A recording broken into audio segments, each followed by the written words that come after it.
I had this thought the other day to actually talk about how to physically raise your vibration. I just thought I'd rattle off a couple of things for you because sometimes it's helpful to know what does that. Also, this is only really the way that I raise my vibration. So it might be different for you, but I want to give you some ideas because sometimes that's helpful. And I might say something that's actually meant for you, and I know that's the case. If it doesn't resonate, that's also okay. Oh, my camera nearly went flying. So number one would be to ground. Ground with no shoes on, at the beach, on the rocks, on the water, on the grass, on the dirt, everywhere and anywhere that you can ground. Secondly, get sun. I know we don't have a lot of sun at the moment, but prioritizing it brings the energy, fills you up energetically, and then also raises your vibration. Sometimes the music that you listen to as well can either lower or raise the vibration of your soul at a cellular level. 432 hertz frequencies, sound bowl, singing bowl, Tibetan bowls, all the bowls. Pan is really nice, as well as just like finding something that just vibes really. Anyway, that's for me. I like a nice vibe, like a jazz or just like a chill kind of beat. I'll link some things down below so you can have a look and see my favorite things. Another thing that I find really helps to raise my frequency is doing a breath work. So breath work with Sandy, which is just a YouTubing guy, and he does his own breath work videos, and they actually are really great, and I've had really good experience with them, and I highly recommend. So check those out. Swimming, being in the water, immersing yourself in the water, that definitely raises your vibration. There's so many little things, and it might just be something that is for you, but sometimes like doing self-care, prioritizing yourself, overall that is going to raise your vibration because you are prioritizing and giving love to yourself as number one. And I feel like it's the hidden ingredient, looking after yourself and loving yourself and taking care of yourself in ways that may be spiritual, but also may just be what you enjoy, and finding out what you enjoy is another thing. Well, it took me a while to figure out,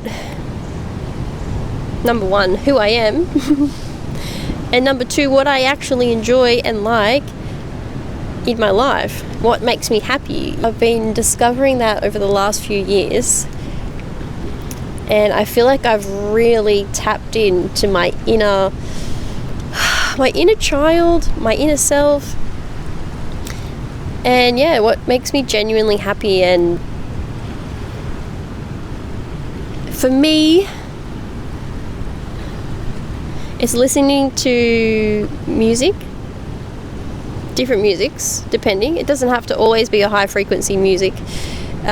Remember, balance is to be prioritized. Things that are nostalgic to me, I love, because I feel like with my childhood, I didn't have a lot of a childhood because I was the eldest, and a lot of the time I was looking after my younger siblings, or I was doing errands for mum and dad and all these other things that we don't need to go into now, but I prioritize things that happened in my childhood, like I guess being aware of events and people from my past and friends that I used to have and things that I used to enjoy, and I'm tapping more into that childlike energy at the moment, and that is bringing me so much contentment and happiness.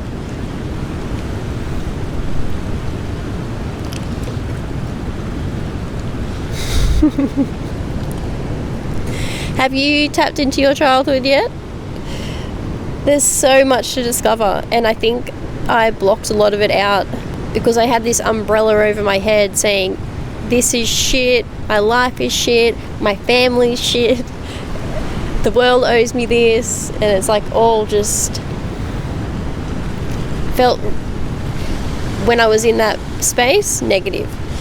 But now, as an adult, looking back onto my past, I see the beauty in it, and I'm now allowing myself to let go of how I felt about the past and let myself look into it and discover it again, and in a sense relive it, but relive it now with all of the new perspectives that I have.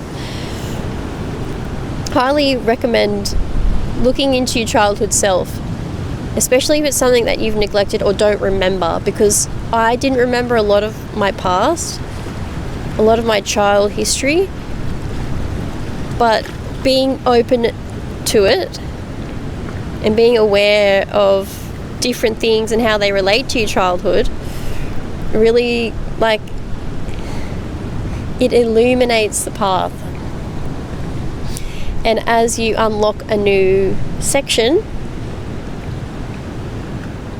the awareness grows, and you continue to unlock different sections of your childhood. Your awareness just keeps growing and growing,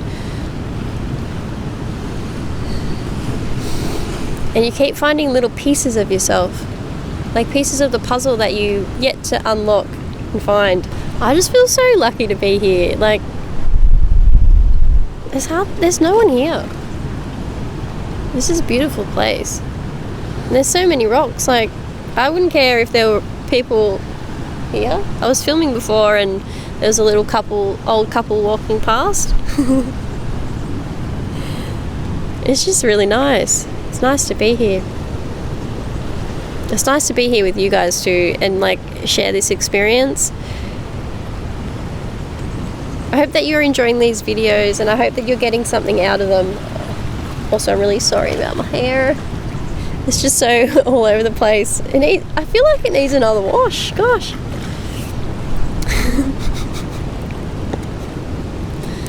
I'm actually in the process of growing out my fringe, I believe, and doing a different type of hairstyle. I don't know what yet, but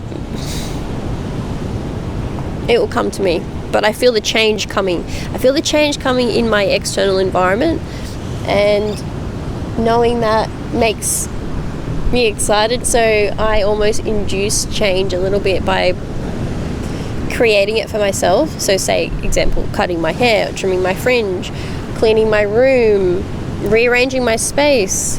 That's what I've been doing. I've been clearing out the old and making way for the new to come through. With change, there needs to be space to move into. So if you're already full with all these old experiences and everything that you're holding on to, like past relationships, past traumatic experiences, past feelings and emotions, then there's no space for the new to come through. So in a way, it's like detaching, letting go, and just becoming present and in the moment, and seeing the change happen in front of your eyes. It's pretty cool. Oh no, I say that 100 times probably. I feel the guidance from my spirit guides still directing me in this way, and I will continue to show up as best that I can in the only way that I can, which is by being myself. And yeah, I just hope that you're all enjoying it as much as I am. Tell me your favorite location so far. If you really enjoyed this one, let me know. Or if you like the bush better or the beach better. I think I'm a bush person, but this is still pretty cool. Anyway, I'm gonna love you and leave you. I will talk to you all very, very soon, and I'll see you in the next one. Bye for now.